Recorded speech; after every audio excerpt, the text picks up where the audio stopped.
ஒரு சில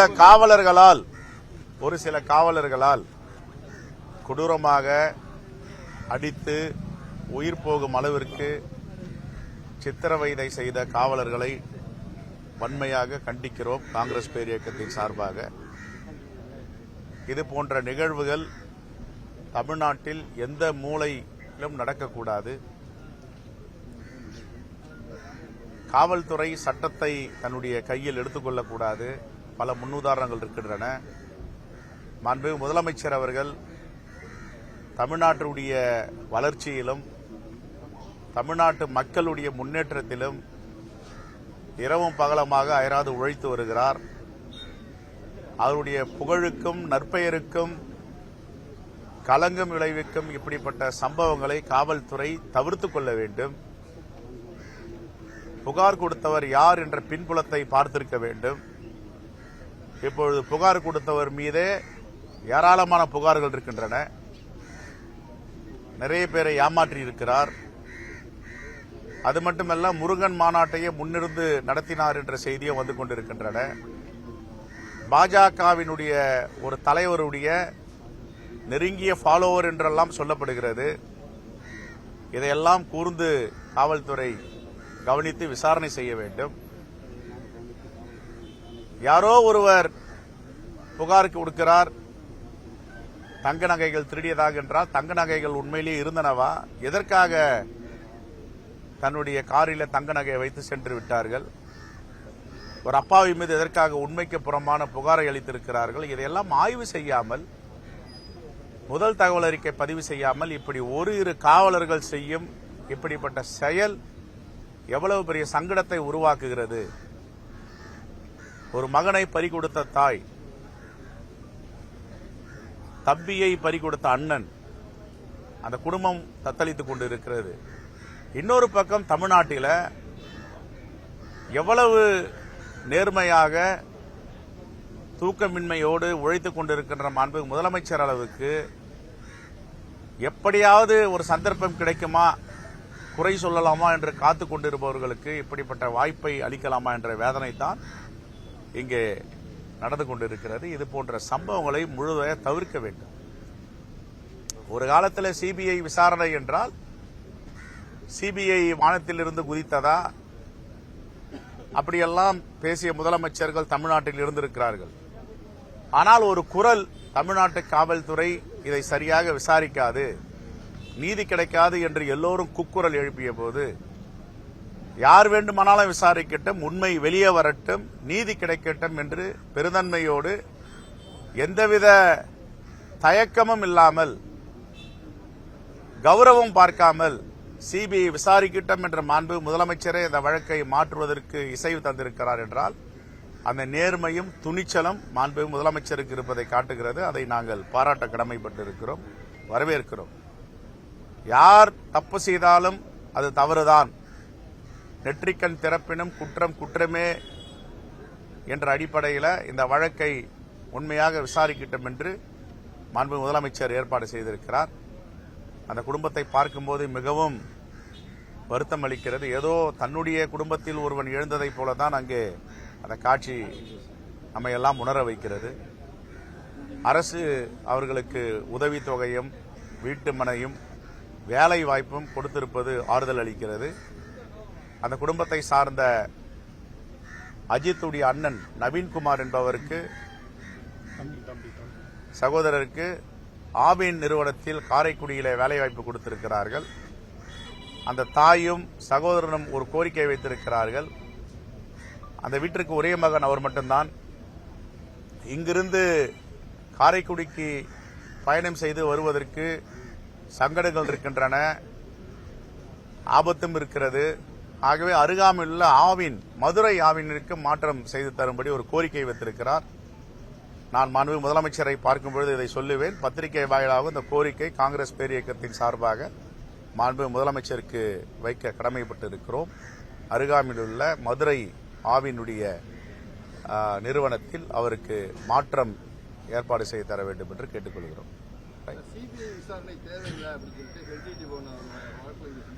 சிபிஐ இங்க உள்ள நம்ம வக்கீல்களே இங்க உள்ள ஜட்ஜிகளே வந்து நல்ல தீர்ப்பை கொடுப்பாங்க, அதனால அவசியம் மட்டும் சொல்லியிருக்காங்க. நீங்க இப்ப தூத்துக்குடி வழக்க வந்து சிபிஐ வேணும்ட்டு கேட்டாங்க. அப்ப உடனே அன்றைய ஆட்சியாளர்கள் சிபிஐக்கு மாத்துங்கன்னு யாரும் இசைவு தரல. சட்ட போராட்டத்தின் மூலமா சிபிஐக்கு மாத்தினாங்க. சிபிஐக்கு மாத்தின பிறகு 5 ஆண்டுகளா சிறையில் இருக்காங்க குற்றவாளிகள், ஒருவர் இறந்து விட்டார். ஆனா இன்னைக்கு என்ன நிலை? எங்களுடைய சட்டமன்ற உறுப்பினர் ஸ்ரீவைகுண்ட சட்டமன்ற உறுப்பினர் ஊர்வசி அமிர்தராஜ் கூட இப்ப கவலைப்பட்டுட்டு வந்தார். எங்க நாடாளுமன்ற உறுப்பினர் ராபர்ட் புரூஸ் அவர்கள், சட்டமன்ற உறுப்பினர் ரூபி மனோகரன் காரில் வரும்போது சொல்லிட்டு இருந்தாங்க, இதுவரை தனி கோர்ட்டு அமைக்கவில்லை, அந்த வழக்கு என்ன நிலையில் இருக்கிறது என்பது யாருக்கும் தெரியவில்லை. ஆகவே தமிழ்நாடு காவல்துறை, ஸ்காட்லாந்து காவல்துறைக்கு இணையான காவல்துறை இவர்களை விசாரிக்கலாம். என்ன எல்லோரும் ஒரே கூக்குரல், இதுல தப்பு நடக்க போது, குற்றவாளியை மறைப்பதற்கு அரசு முயற்சிக்கிறது என்று பழியும் பாவத்தை போடும்பொழுது மாண்புமிகு முதலமைச்சர் தெளிவான ஒரு முடிவு எடுத்தார். யார் விசாரித்தால் என்ன, உண்மை வெளியே வரட்டும், நீதி கிடைக்கட்டும் அந்த குடும்பத்திற்கு என்று மனுநீதி சோழன் தன்னுடைய மகனுக்கு என்ன தீர்ப்பு அளித்தாரோ அந்த தீர்ப்பை இன்று காவல்துறைக்கு, காவல்துறை என்னுடைய கட்டுப்பாட்டில் இருந்தாலும், காவல்துறை என்னுடைய துறையாக இருந்தாலும், யார் செய்தாலும் தவறு தான் என்று இந்த இடத்துல மனுநீதி சோழனா ஓங்கி நின்று இருக்கார் மாண்புமிகு முதலமைச்சர். இதுதான் பெருமைக்குரிய விஷயம். பிடிவாதம் பிடிக்கல, நீதிமன்றத்தின் மூலியமா நீங்க ஆணை பெற்றுக் கொள்ளுங்கள் இல்ல, உங்களுடைய கோரிக்கை தான் என்னுடைய கோரிக்கை. நீங்க இப்ப சொன்ன கேள்விதான். தமிழ்நாடு காவல்துறை சிறப்பான காவல்துறை, சிறப்பாக செய்வாங்க. ஆனா இங்க எங்க கேள்வி எழுப்புறாங்க, பழி பாவத்தை போட முயற்சி செய்யறாங்க. அதனால மாண்புமிகு முதலமைச்சர் யார் விசாரிச்சா என்ன, இப்ப சிபிஐக்கு போனா என்ன ஆக போகுது? அது இப்போ தூத்துக்குடியில சாத்தாங்குளம் வழக்கு வந்து 5 ஆண்டுகளா என்ன நிலையில இருக்குன்னு தெரியாது. தனி கோர்ட் அமைக்கல இல்லங்க, ஒரு தனி நீதிபதி நியமிக்கல, நீதிபதி இல்லாம இருக்கு. இல்ல இல்ல இல்ல இல்ல ரெண்டு விஷயம் புரிஞ்சுக்கணும். இல்லங்க, 2 விஷயம் புரிஞ்சுக்கணும். எடுத்த உடனே பழி பாவத்தை போட்டு போலாம். எவனோ ஒரு 2 காவல்துறை கருங்காலிகள் பண்ற தப்புக்கு ஒட்டுமொத்த தமிழ்நாடு அரசும் பொறுப்பேற்க முடியுமா? இப்ப என் சகோதரன் இறந்து போயிட்டு அடிச்சுட்டான், காவல்துறை மேல வருத்தம் இருக்கும், அரசு மேல வருத்தம் இருக்கும். ஆனா 2 ஆள் பண்றதுக்கு வந்து நம்ம குடும்பத்துல ஒருத்தர் இருக்கான், ஒரு குடும்பத்துல ஒரு பையன் போய் தவறு பண்ணிட்டு வந்துடுறான், அந்த குடும்பம் அம்மா அப்பா அண்ணன் தம்பி எல்லோரும் பொறுப்பேற்க முடியுமா? அவங்களுக்கும் வருத்தம் இருக்கும், ஏன்டா அந்த தவறை செஞ்ச அப்படின்னு. அதுலயும் ரொம்ப பெருந்தன்மையா எல்லோரும் கேட்கறாங்க சிபிஐன்றாங்க.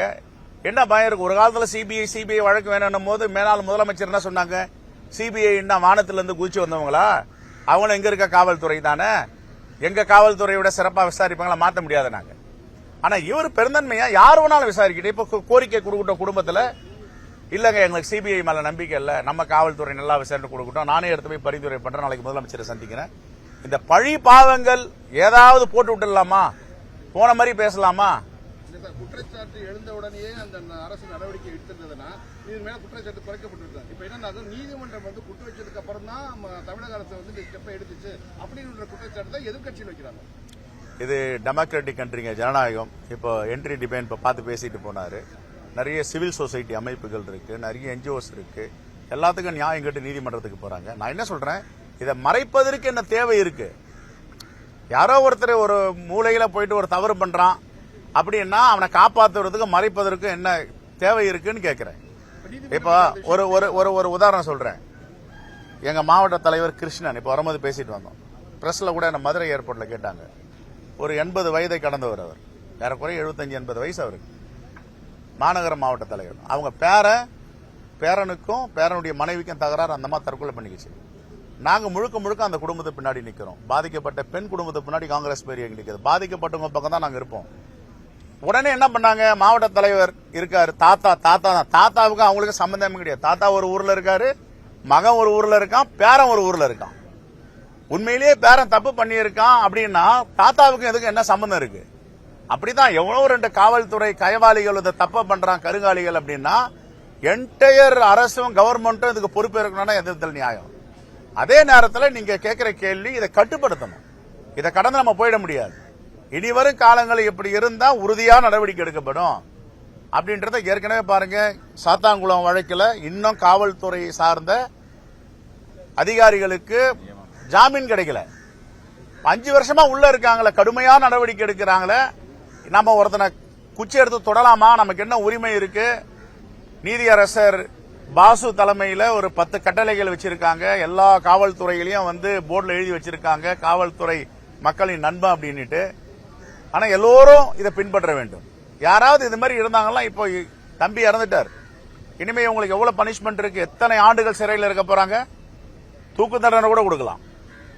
அதனால எல்லா காவல்துறைக்கும் என்னுடைய வேண்டுகோள், காங்கிரஸ் பேரியக்கத்தின் சார்பாக அதிகாரத்தை வரம்பை மீறாதீர்கள், சட்டத்தை தன் கையில் எடுக்காதீர்கள். சயின்டிபிக் மெத்தட் இருக்கு, சயின்டிபிக் மெத்தட்லயே விசாரிங்க. எல்லாவற்றுக்கும் கைது செய்யணும்னு அவசியம் கிடையாது. அதுக்கும் பல வழிகாட்டுதல் உச்சநீதிமன்றம் கொடுத்திருக்கு. எக்ஸ்பிரஸ் எஃப்ஐஆர்ன்றாங்க, துரித நடவடிக்கை எடுக்கணும்னு. அதுக்கெல்லாம் எடுக்க வேண்டியதுதான். இதே மாதிரி சாதாரண எவ்வளவு ரோட்ல போற ஒரு அம்மா வந்து ஒரு கம்ப்ளைண்ட் கொடுக்கறான்றதுக்காக ஒரு வளரும் ஒரு இளைஞனை இப்படி பாடுபடுத்தி இறப்பதற்கு காரணமாக இருந்தவர்களை கண்டிப்பாக தண்டனை பெற்று தர வேண்டும்.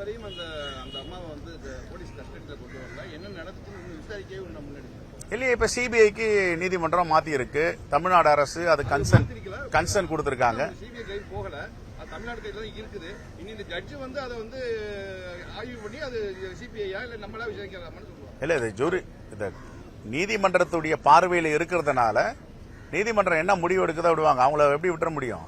இப்பதான் நான் பல கேள்விகள் வச்சிருக்கேன். அந்த அம்மா யாரு, பின்புலம் என்ன, முருகன் மாநாட்டி அவங்க தான் நடத்தினாங்கன்னு ஒரு பத்திரிகையாளர் கேட்கிறாரு. இன்னொருத்தர் சொல்றாரு, பாஜக தலைவருக்கு நெருக்கமானவர்கள், பேஸ்புக்ல அவங்க தான் ஃபாலோவர், அவங்க என்ன 2 பேருக்கும் உள்ள உறவு என்பதை பற்றிலாம் கேள்வி கேட்கிறாங்க. நாங்க அதுக்கு அநாகரிகமெல்லாம் பதில் சொல்ல மாட்டோம், அநாகரிகமா பேச மாட்டோம். நாங்க சொல்லும் காவல்துறை நடவடிக்கை எடுக்குன்னு சொல்லிட்டு வந்தோம்.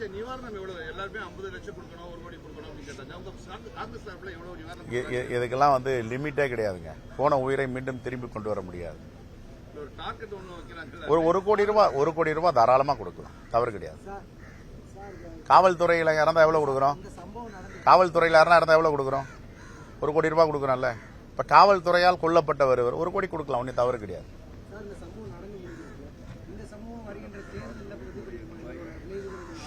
மக்களுக்கு தெரியுங்க, நான் தான் சொல்றேனே, யாரோ ஒரு 2 காவல்துறை காவலாளிகள் செய்த தவறுக்காக அரசுக்கும் இதுக்கும் என்ன பாதிப்பு? அவர் தான் பொறுப்பேற்றுக்கிறார். இன்னும் சொல்ல போனா அவர் பகிரங்கமா பேசி வருத்தத்தை தெரிவிச்சிருக்காரு.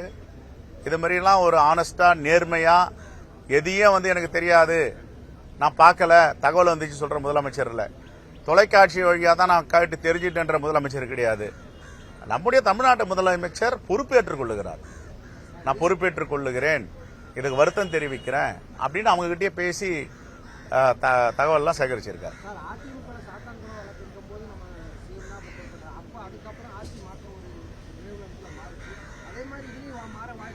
இல்லங்க, சாத்தாங்குளோடைய வழக்கில் வக்காலத்து வாங்கினாங்க.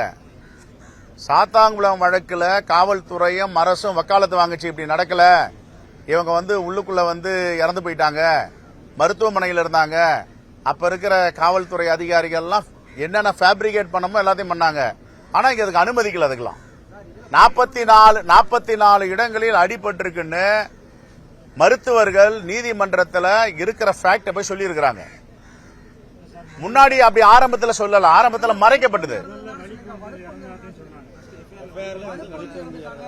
சரி, நீங்க சொல்ற மாதிரி அன்னைக்கு அப்ப இருந்த அந்த காவல்துறை யாரு தவறு செஞ்சாங்களோ என்ன மேல ட்ரை பண்ணிருக்காங்க. ஆனா ஒரு நேரத்தில் அரசுடைய கவனத்துக்கு போன பேரு எல்லா உண்மையும் நீதிமன்றத்துக்கு சொல்லுங்க அப்படின்னு நீதிமன்றத்தில் ஒப்படைச்சிருக்காங்க. இல்லையா, இந்த தகவல் அரசு கவனத்துக்கு போயிருக்காத. இப்போ 2 பேர் தூக்கிமே அடிக்கிறது அரசு கவனத்துக்கு தெரியுமா?